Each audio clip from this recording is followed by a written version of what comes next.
जिले के एनसीएल जयंत रोज गार्डन का विवाद और उसके बाद कॉलोनी में हवाई फायरिंग, जिसको लेकर काफी दहशत का माहौल है।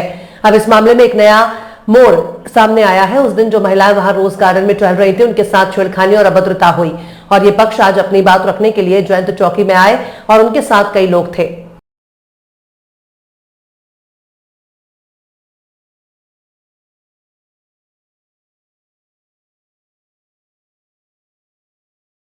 हम लोग 21 तारीख को रोज गार्डन आ रहे थे घूमने।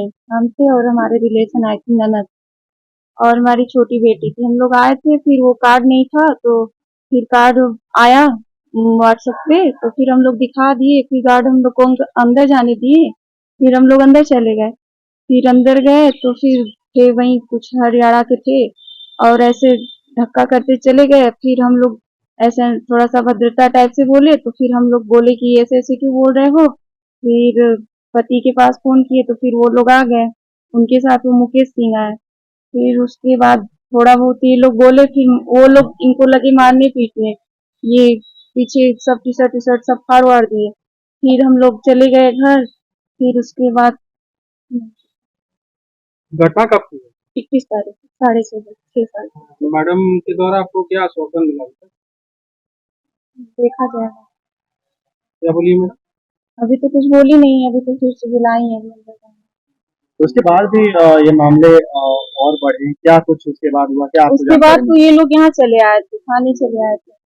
फिर वहां से पुलिस ले गई थी सर। फिर उसके बाद हम लोग घर चले गए। फिर अपना दरवाजा बंद कर लिए थे। फिर हम थोड़ा देर पहले कचरा वचड़ा फेंकने देखे निकले तो बहुत ज्यादा भीड़ थी। फिर उसके बाद आप यहाँ आई हुई हैं अपने रिपोर्ट दर्ज कराने, आपके साथ जो अभद्रता हुई है उसके खिलाफ वो रिपोर्ट दर्ज कराने, क्या हुआ?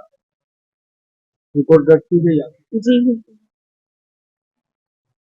क्या कुछ मामला? जी, मेरा नाम धीरज सिंह है, मैं करणी सेना प्रवक्ता हूँ। हम लोगों को घटनाक्रम की जानकारी मिली। घटना कैसे क्या हुई वो पीड़ित बहन ने आपके समक्ष रख दिया है। उस विषय में मैं जाना नहीं चाहता। मैं इस पर दो पहलू पर केवल अपनी बातें रखना चाहता हूँ। अभद्रता इनके साथ हुई।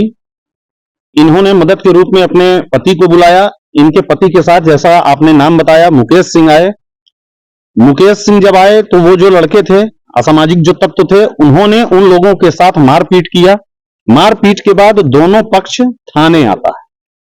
थाने में मेरे हिसाब से जो मैं अभी तक घटनाक्रम समझ पाया, बार बार एक चीज का जिक्र किया जा रहा है, समझौता समझौता समझौता।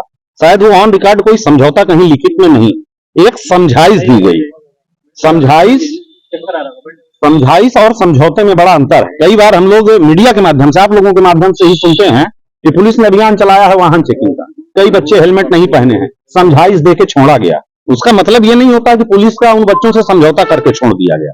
उसके बाद जो घटनाक्रम यहां से जाने के बाद जितनी बातें आ रही हैं, घर में घुसना, मारपीट करना, फायरिंग, ये सब विवेचना का विषय है। इस पे प्री परसेप्शन बयान न दिया जाए कि फला पक्ष ने गोली चला दी, फला पक्ष के ऊपर चला दी। ये विवेचना का विषय है, पुलिस इसकी पूरी विवेचना करे।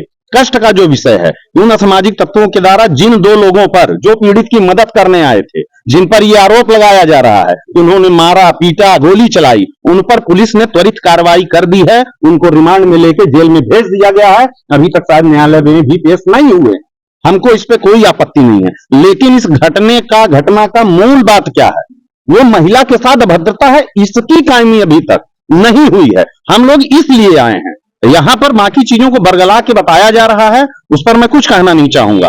और मैं प्रशासन, जिला प्रशासन से अनुरोध कर रहा हूं और ये आग्रह कर रहा हूं कि महिला की बात है, महिला के सम्मान और सुरक्षा की बात है, तो सबसे पहले हमेशा केवल क्रिया हमको नहीं देखना चाहिए, क्रिया के पीछे का कारण भी देखना चाहिए। ये इतना बड़ा घटनाक्रम हुआ इस अभद्रता के कारण हुआ, तो इस पीड़ित बहन का भी न्याय होना चाहिए और तत्काल उन लोगों पर, दोषियों पर, जिनको ये आइडेंटिफाई करें, उन पर तत्काल प्रभाव से कार्रवाई करके और उनको भी गिरफ्तार करके जेल भेजा जाए। ये हमारी मांग।